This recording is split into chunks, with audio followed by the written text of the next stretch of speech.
Hey, what's up, guys? So in this part of the video series, I want to show you how other companies do the tracking when it comes to AdWords and kind of make the case on why you should do it like this.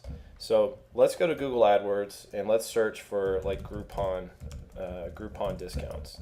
And let's see how Groupon is doing their AdWords stuff. So here's a Google AdWords ad.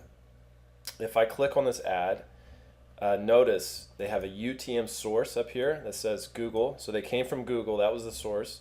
The medium was CPC, cost per click.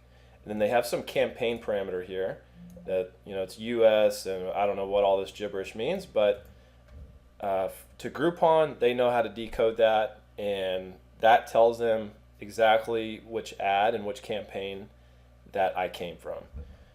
So let's do another search. Let's search for cheap airline tickets. And here's Cheapo Air, and notice that they have a UTM campaign is what generic premium EM, whatever that means to them, and then they have a term, which is the keyword, cheap airline tickets, and then there's a source over here. They put it as Google, and then a medium of CPC. That's what they did. So what I'm trying to convey here is that using these tracking parameters that I'm about to show you, these UTM parameters, it's industry standard. Now, not every company does it like this, but there's a lot of companies that do. There's also alternative parameter names. So instead of using UTM campaign, some people might use just the name campaign or CMP or something like that. But if you want to get tracking data from AdWords into your own database or CRM or whatever you want to do, you have to pass that data across the URL and those URL parameters that I just showed you. That's how you get the data. So for setting up UTM parameters, let me show you kind of a few things about that. So for UTM, you have UTM source, UTM medium, UTM campaign, UTM content, and UTM term. UTM stands for Urchin Tracking Module.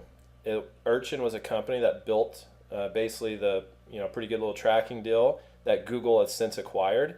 So now Google Analytics is Urchin has since transformed into what Google Analytics is. Let me show you the Google URL Builder. So Google, they created a URL builder where you can basically put your website URL, and there's the source, medium, campaign, term, and content. So if we're driving people to, let's say I grab this URL. This is the page that I want people to land on. So I put that as the website URL. So the source, let's say it's Google, the medium is CPC, maybe the source will be AdWords. Let's try that. Campaign, let's do fall. The term is going to be, I'm going to show you what a value track parameter is. It's going to be dynamic. And then the content will be, I don't know, free trial or something. So notice how they built this tracking URL, and it has UTM source, UTM medium, UTM campaign, and so forth. So this is how you build a tracking URL, a tracking link. Now some people will shorten this URL into a short URL or tiny URL or something like that, and that gives you some advantages as well. But some people just use it like this. Now when you use a URL like this, this is what they used to call a destination URL. Well, Google AdWords has since made a whole lot of updates, and they don't use destination URLs anymore. Now they use tracking templates. So what they'll do is they'll have a landing page URL like that, and then they have this as their tracking template. And I'll show you how to dynamically populate this stuff in Google AdWords using tracking templates. But these UTM parameters are important and for naming conventions and things like that. So notice when I set the source to AdWords, I originally had it as Google, but then I was like, oh, let's change it to AdWords. So imagine in your reporting, if half of your sources are set as Google and the other half are set as AdWords, right? It kind of confuses things. So it's important to have a good naming convention to make sure that you're consistent on how you set these parameters. So that when you get the data, it's not it's not all messy, right? It's pretty consistent, and it makes your reporting a little easier.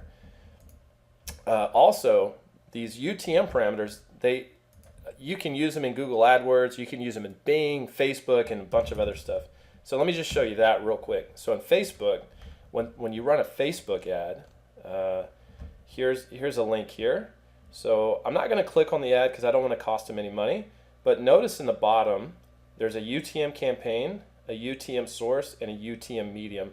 That's the data that this person's going to collect whenever it goes into whatever CRM or system they're using.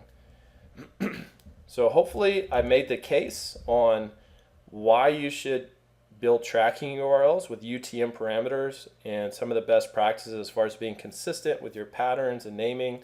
I'll show you what value track parameters are, custom parameters, and all that stuff in a later video.